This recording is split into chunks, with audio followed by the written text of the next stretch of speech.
processes, and how do they do their work to fit into those standard process flows. So what did we find out? What we found out is that, as you will see in that infographic, under research, TMCD starts with forming a team that is going to develop the content. It usually constitutes people from the background from which the topic is coming from. If it's health, we will have doctors, along with the target beneficiaries. So in case you're involved in content for, say, HIV care parents, you would need the perspective of an client, the expert client, to give you an informative perspective from the end user. At the process of research, trying to understand what are the needs that you're going to meet with this content. Because you may develop content for which the target beneficiary doesn't associate with. So under research, you go to team composition, ascertaining that the topic of which you're developing content on is relevant to the target beneficiary that is going to use it, and also knowing which sources that you're going to leverage on, especially you know scientific writing, you want to do those sources that before you go to hearsay reference books. Then you go to the development processes. So in development, you're trying to start with fact sheets that are going to give you the exact source for the messages, which are tailored, simple, understandable, and pay attention to the culture and religious barriers undertaking of the community you're going to serve. That you're going to serve and that are going to benefit from the content. So after the development, you can test it. The reason why you need to test the content that you're going to develop is that you may develop content that in the end is not used. You end up trying to see if a section of the content that they're not sending in those shortcuts to get the content itself when you're planning or PMC or whatever topic that you don't content on, because you never tested it to see if it's culturally acceptable, to see if it is relevant to the target audience, to see if it's really sensitive to the target audience. Then, after testing and it being approved by the target audience, you do an impact evaluation, which is more like an iterative process, like every other stage, after every other time you go back to assess all those processes. What are our lessons? We learned that content development is a continuous iterative process. It's not a one-off, that at one point, since I've evaluated, I was told, no, it's the feedback that you collect that you use to go back and inform you to improve. That's the presentation. Thank you. Thank you very much, Mr. Lewis. We're going to have one question from the judges, and for the sake of transparency, we're going to have one question from the public. So if you want to be one lucky person to ask Mr. Lewis, please you can put up your arm and give him the question. Nobody? The judges, do you have a question? Yes. Thank you very much, Chris. I want to know, because confidentiality is a critical issue, especially when it comes to patient information. How does this cater for that? That question. One thing is that subscription to mobile health content is voluntary. And in cases where it's us sending out the content, it's on consent.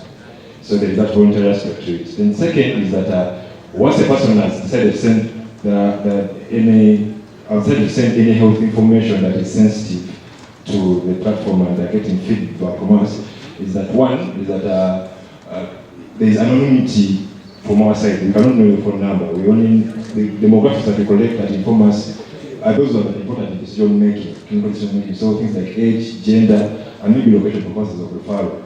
But details of phone number and name are never collected. So still there is level of anonymity to provide for privacy. Isaiah Chaplot has been introduced. Ours is more a story. We are a doctor-led company using ICT to provide access to licensed medical professionals. The story begins from us ourselves when we were failing to get specialists for our own patients. When your mom is sick, you want to get a specialist to attend to her and take days. Then we ask ourselves, if we the doctors are failing to get doctors with ease, how much more is the other person who is not a doctor facing? So we went out to find not a standard research, and we found the problem was actually bigger. And we said, how do we improve access to doctors by these patients, both in urban areas but also in rural areas. And that's when we came up with the idea of having a mobile app where patients can access doctors. So what we do is we pre-register doctors voluntarily. Doctors apply, register with us. For us, we do the due diligence to confirm that they have been registered with the medical council. They send us the practice licenses, then we do the approvals. Once we've done the approvals and the registration is done by department, the doctors can now mark themselves available, and if the patient wants a particular doctor, say the gynecologist, you go to the app and you look for that department and you find the doctors who are available at that particular time. So we are selling convenience to the patients, but also quality, because you are able to get services of a real doctor who has been licensed by the medical council to provide the services. And we are leveraging on the mobile phone penetration, which is very good. Either someone has a smartphone or a friend or a family member, so that's what we're leveraging to provide services to the patients. It's a startup, but the results we have got and the feedback we have got so far is very good from the clients who are telling us to improve on a few areas, but the uptake is good. Thank you very much. Our innovation, can I just request if the host can be presented? Our innovation, we're looking at the future of antibiotics in Uganda and looking at how people know about antibiotics. And we realize that very many people are not informed, they do not have any knowledge on antimicrobial resistance. It was our major challenge, and we looked at, as students, what can we do to combat this challenge. We called upon different institutions, different university institutions, secondary and also primary schools. And in particular, they were making presentations, designing a model that can be understood to the layman. And in this, they came up with various presentations. We had drama, we had also PowerPoint presentations, and we also had poem presentations. And in this what we came up with, that we had some other community from around Makerere, the local people, to choose what is best understood to them. Realize that despite the fact that they had interest in the PowerPoint presentation because of the visual, it kept on ringing in the mind of the drama that was presented. And this our recommendation is that to harness the current innovative world that we cannot reach to different communities, we are coming up with an application which has videos that can be watched by any person in any place, having scenarios on antimicrobial resistance, and someone can ask a question, but as well can get back to us by answering the questions so that we can know how many people have accessed, and we can evaluate how many people have understood something from this. It was our major rationale of this. Thank you so much. Good afternoon. I'm Joy. My abstract was about understanding reasons why participants are not interested in involving in M-Health interventions in a resource-limited setting.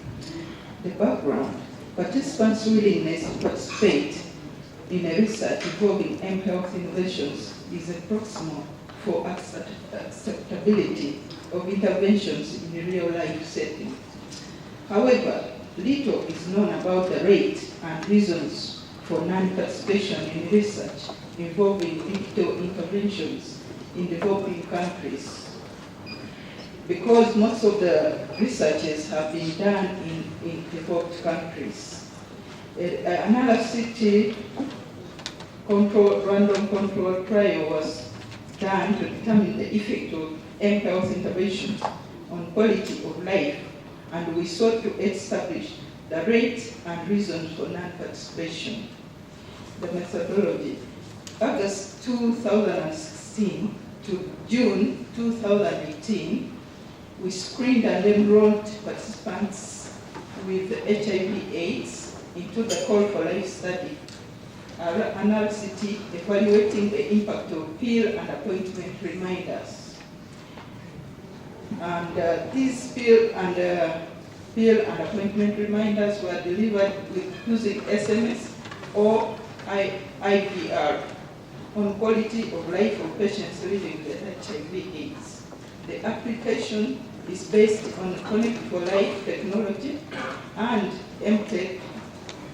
MOTEC platform, which is an open source platform. Patients were eligible if they were on ART, if they had undetectable viral load, if they are able to use their phones to use the basics, if they were fluent in any of the 3 languages, English, Runyakitara, or Uganda.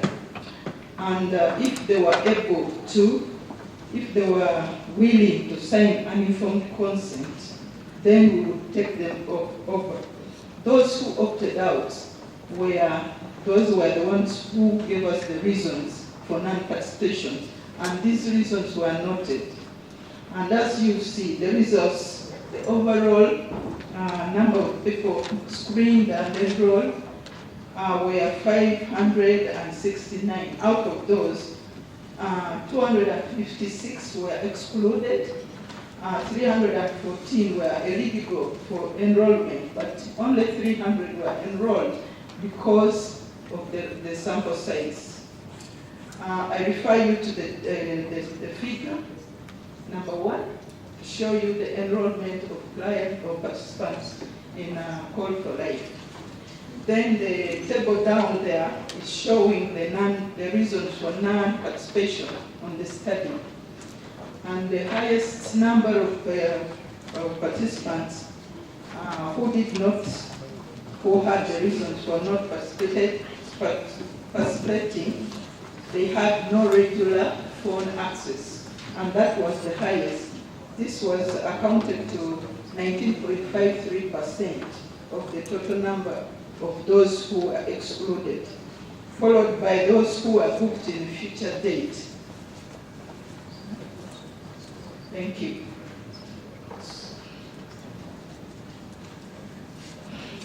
In conclusion, we state that the screening was a success because it had 55.01%, but in future, we said that we could avoid giving future date because it brings up a lot of loss to follow-up patients.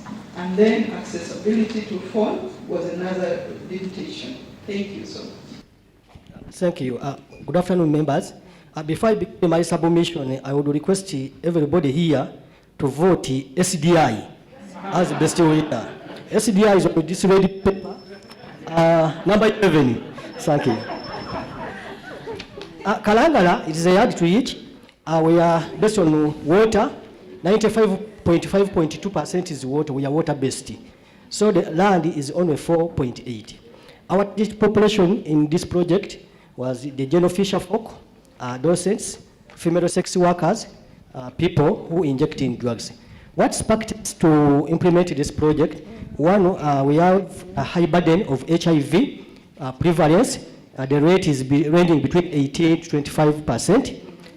District, that was at the landing sites, but don't fear to come. The district in general is 7.2 compared to the national, which is 6.2. When we look at STIs, stand at 6.3%. Also, we have few public health facilities where people can access free health care services. We have in total 84 islands at Kalangala, but those are scattered. One is here, another one there, another one there. But only 64 have people. So we have only 17 health facilities, and not all these learning sites that have those health facilities. Health facilities ranges from health center 2 to the highest is health center 4. That is the district referral health center. We still have a challenge of cost of service delivery. People to access health services, quality, from one to cross from one learning site to another learning site. For example, one has to spend $30. You can calculate in Ugandan shillings for one to access a treatment of malaria. So that one is still a challenge. So we still have a few health workers at the health facilities. Staff filling ratio, it is still a challenge. You find that health center 4 has no doctor. The one leading is a clinician. So that's a challenge. So moving forward, those photos you see, some bit speedy. We used to mobilize communities using easy materials to show them the dangers or risky behaviors in sexual, multiple sexual networks. These ones are how to use condoms. Even I find that people are grown up, but they don't know how to use what? Condom because of stigma. Yet they are playing live sex. And that was, these are male condoms.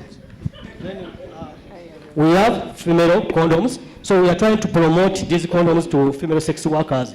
Because if these people know how to use these female condoms, several cases will be prevented, like STIs and what have you. We have got a ambulance which we have been using to improve access. As you see that down there, that is a boat. We are transferring a mother in a critical condition from Health Center 3 to Health Center 4. But good enough, her life was saved. You can see the BP, midwife taking a BP of pregnant mother in the community. Those ones are landing sites. We use the video halls, lodges to reach to these people. But we use the integrated approach strategy, whereby we go with all the health treatment care services from the health facility to the landing site. So actually, we transferred the OPD from the health facility to the landing sites. So. The results see, that graph, when you go to the poster, you'll see there, over 5,000 fisher folks have been tested, have been reached with HIV and TB information. Out of them, 447 were identified positives and they were initiated on treatment. Remember, we are on test and what? And treat. Those who refused, we could make a follow-up next day, phone calls, until when they enrolled. TB, we screened for 211. 18 were found positive and were initiated on treatment. But still on TB, we did TB contact tracing. Those who were on care, so we had to go down the environment where that person is living, such that we can also screen as a fellow members.